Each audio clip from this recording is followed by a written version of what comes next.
I'd like to introduce you to a collaborative investigation, which we call an inquiry into modes of existence.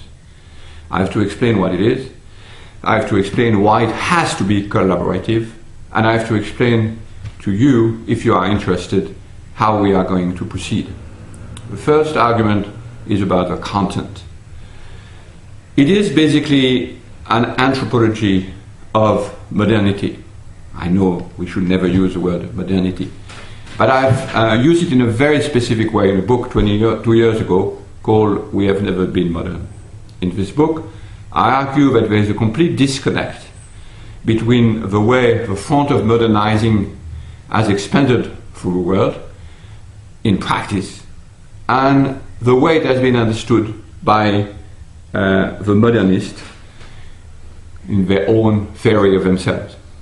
In practice, this front of modernization has expanded enormously the connection between what I call human and non-human, to an amazing degree, to the point that now climate is part of politics, to the point where every detail of matter and material is now sort of inserted into the way we build our collective and the way we do our daily life, as well as our politics. But if you look at the way the modernists have understood this immense expansion in the connection between humans and non-humans, they say exactly the opposite. They say, no, what has happened is on the contrary an expansion of rationalization, an expansion of a distinction between science on the one hand, let's say objectivity, and all the rest of subjectivity, culture, etc. We finally have in front of us a completely objective world, and only in our past, in the back, so to speak, we have a few remnants of archaic thinking and sort of psychology, religion, all of these remnants of the past.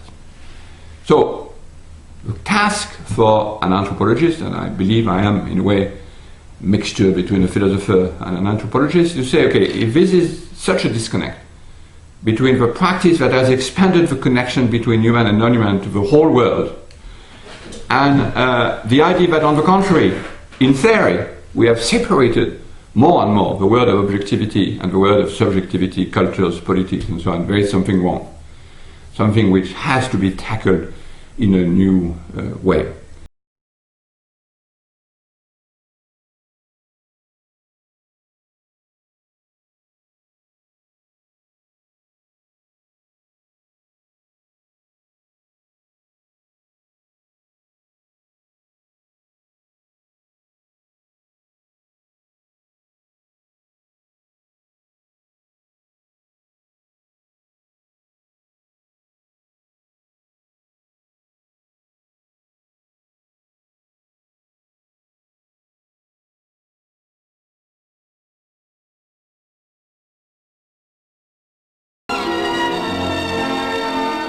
And here's the catch.